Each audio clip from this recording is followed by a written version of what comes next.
Halo teman-teman semua, perkenalkan saya Frida Ardea, anggota tim KKN PPM UGM periode 2 tahun 2021 di Kecamatan Hawumehara, Kabupaten Saburai Jua, Nusa Tenggara Timur. Menjadi wirausahawan dapat mendorong perekonomian pribadi, perekonomian keluarga, maupun perekonomian negara. Namun, tahukah kalian, tak jarang para wirausahawan mengalami kegagalan karena rendahnya tingkat penjualan. Salah satu penyebabnya adalah kurangnya menyusun strategi pemasaran.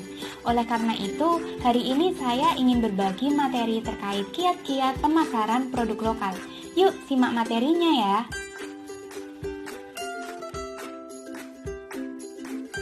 Nah, sebelum masuk ke materi, saya punya beberapa pertanyaan nih. Pernah nggak sih kalian jualan suatu produk tapi nggak laku? Padahal produknya udah bagus. Kalau makanan ya udah enak gitu. Atau kalian pernah ingin mulai jualan, tapi takut tidak ada yang beli? Kalau kalian pernah mengalami itu, maka kalian perlu mempelajari pentingnya pemasaran. Yuk, kita belajar tentang pemasaran. Apa sih pemasaran itu? Pemasaran adalah segala upaya untuk menjangkau pembeli agar mereka tahu kalau kita jualan dan mau membeli produk kita. Tujuan pemasaran ada dua. Yang pertama, untuk meningkatkan brand awareness atau gampangnya orang tahu kalau kita jualan.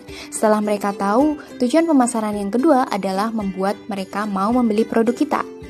Nah, supaya lebih gampang untuk dipahami, kita langsung praktekkan saja yuk. Produk yang akan kita gunakan sebagai contoh adalah tortilla chips rumput laut. Cara pembuatan produk ini dapat kalian lihat dengan men-scan barcode di layar ya. Panduan ini merupakan hasil program kerja Faiza Alia Kalista, anggota tim KKN PPM UGM tahun 2020 lalu loh. Selanjutnya, kita akan masuk ke langkah-langkah melakukan pemasaran yang kita sebut dengan 4P, yaitu 1. Produk atau produk, 2. Price atau harga, 3. Place atau tempat distribusi, dan yang terakhir, promotion atau promosi. Masuk ke langkah yang pertama, produk. Pada tahap ini terdapat 3 hal yang harus diperhatikan. Yang pertama, produk kalian harus memiliki keunggulan kompetitif. Keunggulan kompetitif merupakan kelebihan produk kita dibanding produk lain yang sejenis. Yang kedua, produk harus memiliki merek. Merek akan berguna sebagai identitas produk kita. Merek yang dibuat harus mencerminkan produk, singkat, dan mudah diingat. Yang ketiga, produk harus memiliki kemasan yang menarik. Selain berfungsi sebagai pelindung, kemasan juga berfungsi sebagai media promosi. Pada panduan pembuatan produk tortilla chips rumput laut tahun lalu, produk ini diberi merek Torchips Raihawu yang menunjukkan identitas bahwa produk ini berasal dari Kecamatan Hawumehara.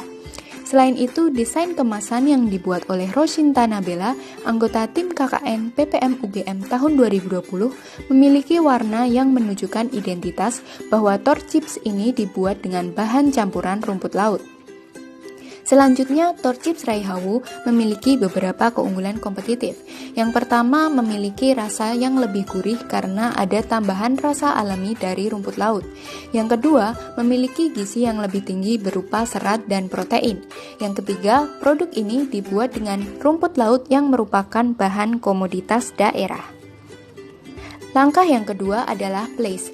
Pada tahap ini kita akan menentukan bagaimana produk kita akan disalurkan ke konsumen. Bisa dengan menjual secara langsung, menitipkan ke toko-toko, atau menjadi pemasok besar. Dalam memilihnya, kita harus memperhatikan beberapa faktor. Yang pertama, sifat produk yang dijual. Apakah produk tersebut tahan lama atau mudah basi?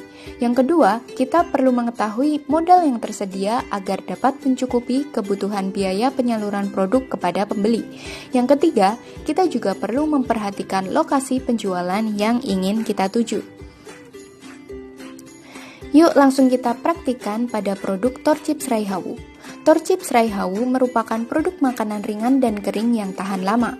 Jika kita memiliki modal kecil hingga menengah, kita bisa menyalurkan produk ke konsumen secara langsung atau menitipkannya ke toko-toko modern. Jika modal yang dimiliki cukup besar, kita dapat menjadi pemasok untuk beberapa daerah. Terakhir, kita dapat menentukan lokasi penjualan yang akan kita jangkau. Misalnya, di lingkup kecamatan saja atau lebih luas ke kabupaten, provinsi, dan antar pulau. Langkah selanjutnya adalah price. Pada tahap ini, kita harus dapat menentukan harga yang sesuai dengan produk maupun pasar. Harga sangat berkaitan dengan tingkat pendapatan yang kita peroleh. Dalam menentukan harga, terdapat beberapa faktor yang harus diperhatikan. Yang pertama, kualitas produk. Biasanya semakin mahal harga, maka ekspektasi pembeli pada kualitas produk akan semakin tinggi. Yang kedua, harga barang dari pesaing. Pembeli seringkali menyukai harga yang lebih murah dengan kualitas yang sama. Oleh karena itu, sebisa mungkin harga produk kita bersaing dengan kompetitor. Namun, jangan sampai merugi ya. Yang ketiga adalah daya beli masyarakat. Apabila daya beli masyarakat rendah, sebaiknya kita menjual produk dengan harga murah. Jika daya beli masyarakat tinggi, kita dapat berikan produk dengan harga yang lebih tinggi. Harga produk dihitung dengan mencari biaya produksi per unit ditambah dengan margin atau keuntungan yang ingin didapatkan. Biaya per unit dicari dengan membagi total biaya produksi dengan jumlah unit yang berhasil dibuat. Langkah atau P yang terakhir adalah promosi. Dalam tahap ini, kita akan menentukan media promosi apa yang kita gunakan untuk menjangkau target pembeli. Terdapat dua media promosi, yaitu secara online dan offline. Promosi secara online adalah promosi dengan media internet yang tidak membutuhkan kehadiran fisik. Contohnya, kalian bisa berjualan di Facebook, Instagram, Shopee, atau Tokopedia. Nah, kalian juga bisa belajar terkait penggunaan e-commerce dan sosial media sebagai media promosi dengan men-scan barcode di layar ya. Panduan ini merupakan hasil program kerja Francisca dan Fasya, anggota tim KKN PPM UGM 2021 ini juga.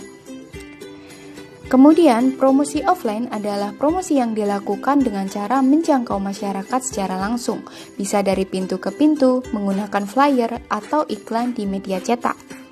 Penentuan media promosi harus disesuaikan dengan karakteristik pembeli yang akan kita tuju.